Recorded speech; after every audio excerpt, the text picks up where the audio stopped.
Nous vous saluons au nom précieux, au nom puissant de Jésus-Christ et nous nous retrouvons encore pour ces instants, pour partager ensemble, pour aller encore dans les Écritures et partager la parole telle que Christ nous a enseigné. Et nous allons aller dans le livre d'Éphésiens, le chapitre 5, que nous allons lire à partir du verset 25. Marie, aimez vos femmes comme Christ a aimé l'Église et s'est livré lui-même pour elle, afin de la sanctifier par la parole, après l'avoir purifiée par le baptême d'eau, afin de faire paraître devant lui cette Église glorieuse, sans tache, ni ride, ni rien de semblable, mais sainte et irrépréhensible. Merci pour ta parole encore que tu nous donnes de partager. Nous prions qu'au travers d'elle, la vie nous soit communiquée. Parce que tu nous dis dans le livre de Jean, en elle était la vie et cette vie était la lumière des hommes. Que toute la gloire te revienne au nom puissant de Jésus. Amen. Voici un passage qu'on a l'habitude d'utiliser pour l'adresser au mari. C'est vrai que ce passage s'adresse au mari, mais en s'appuyant sur une action de Jésus-Christ, sur ce que Jésus lui-même a réalisé. Et nous voulons, pour ce qui est d'aujourd'hui, voir les raisons pour lesquelles Jésus est arrivé. Pourquoi Jésus est venu? Nous avons compris qu'il y a une séduction dans laquelle Satan veut nous conduire, c'est la séduction du péché. Et une fois que c'est assez clair dans notre esprit, il s'agit maintenant de savoir pourquoi est-ce que Jésus est venu. Quel est le rôle? Pourquoi nous suivons Jésus? Et quel est l'aboutissement final de cette marche avec Jésus-Christ? Et nous en avons une idée dans ce passage de Éphésiens 5. Il dit, Marie, aimez vos femmes comme Christ a aimé l'Église et s'est livré lui-même pour elle. Donc ce passage rejoint d'entrée de jeu le livre de Jean 3, 16, qui dit, Dieu a tant aimé le monde qu'il a donné. Donc Jésus s'est donné par amour. Mais pour quel objectif? Il dit afin de la sanctifier par la parole, après l'avoir purifiée par le baptême d'eau. Donc, Jésus nous a purifiés de nos péchés par le baptême. Et maintenant, ce qu'il a pour objectif, c'est de nous sanctifier par la parole. Donc, après avoir été lavés de nos péchés, nous entrons dans un processus qu'on appelle la sanctification. Mais là encore, il y a un objectif. Il dit afin de faire paraître devant lui cette Église glorieuse, sans tache, ni ride, ni rien de semblable, mais sainte et irrépréhensible. Donc, Jésus a un objectif qui vise vis-à-vis de nous. Il veut faire paraître une Église sainte et irrépréhensible. Il veut faire paraître cette Église glorieuse, sans tache, ni ride, ni rien de semblable. Il y a un objectif clair et il y a un processus assez clair que nous voyons au travers de ce passage. Nous n'avons pas été seulement que pardonnés et lavés de nos péchés. Nous sommes dans un processus avec une finalité assez claire dans l'esprit et dans la pensée du Seigneur. L'objectif n'est pas de nous retrouver avec des maisons, des voitures ou tout ce qu'on peut citer. L'objectif est un peu plus clair. Il dit, afin de faire paraître devant lui cette Église glorieuse sans tache. Bien aimé, lorsque Dieu dit sans tache, je ne sais pas s'il y a un autre mot par lequel on peut remplacer. C'est sans tache. Il dit ni ride, ni rien de semblable, mais sainte et irrépréhensible. Donc Dieu a un objectif qui est assez clair dans sa pensée. Il doit nous faire paraître. Il doit faire paraître cette église glorieuse, sans tache ni ride. Si l'objectif devait être réalisé par nous-mêmes, ça allait être un combat perdu à l'avance. Mais la Bible nous dit que Christ va faire paraître devant lui. Donc c'est Christ qui s'est donné la responsabilité. C'est Christ qui s'est donné l'engagement de faire paraître. Et cet objectif, s'il s'est donné cet objectif, c'est que c'est réalisable. Une autre séduction du diable, c'est de nous faire croire qu'on ne peut pas arriver. Mais la Bible dit, soyez parfaits comme votre Père est parfait. Donc, il y a une pensée avec laquelle nous marchons avec Jésus. Jésus a un travail qu'il est en train de faire dans notre vie. Jésus est en train de réaliser quelque chose. Il veut nous faire paraître glorieuse, sans tache, ni ride, ni rien de semblable, mais sainte et irrépréhensible.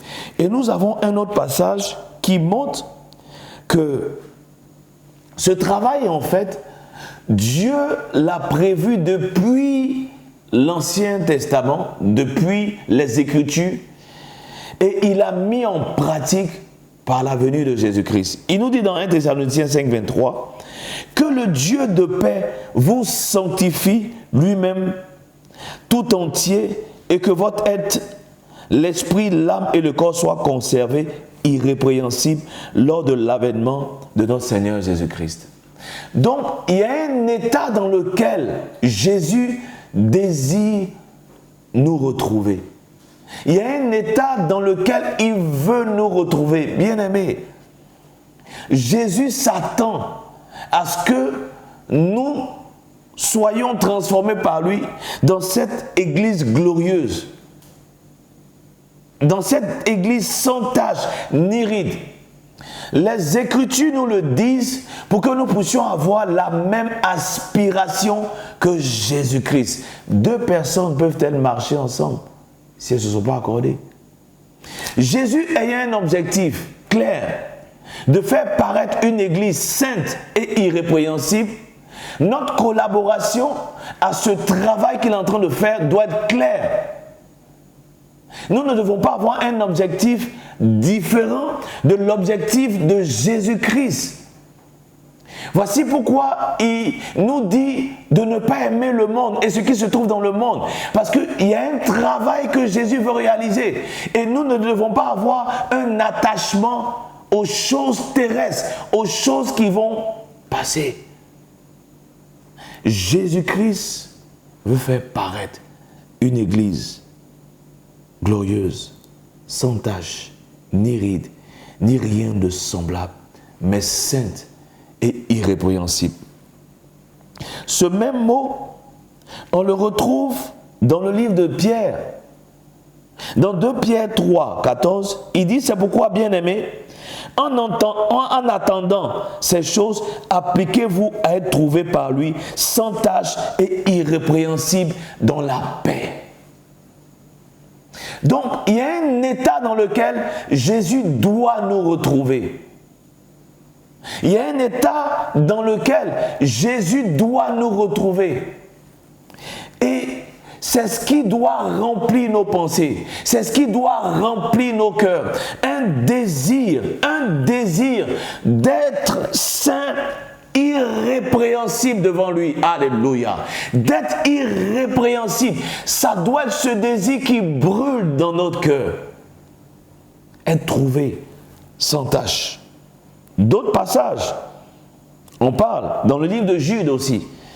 Il dit, or à celui qui peut vous préserver de toute chute et vous faire paraître devant sa gloire, irrépréhensible et dans l'allégresse. Si Dieu le dit, il est capable de le faire. Mais est-ce que nous sommes d'accord avec lui? Est-ce que nous épousons la pensée de Dieu à nous faire paraître saints, saintes et irrépréhensibles devant lui? Voici ce qui doit brûler dans nos cœurs. Voici ce qui doit brûler dans nos cœurs. Voici ce qui doit être notre passion en marchant avec Christ. Être complètement délivré par lui de toute iniquité. Être complètement délivré de tout péché. Le péché ne doit même pas être cité dans nos cœurs, dans nos pensées. C'est ce que Dieu veut réaliser. Dieu a un objectif qui est clair. Nous ne sommes pas juste en train de marcher au hasard après avoir été purifiés par le sang de Jésus. Il y a bien un objectif clair dans la pensée de Dieu.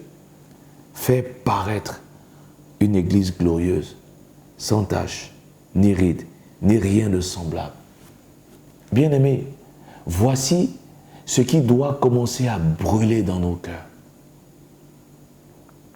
Et non nous attacher à ce qui est terrestre. Il dit, le ciel et la terre passeront, mais ma parole ne passera pas.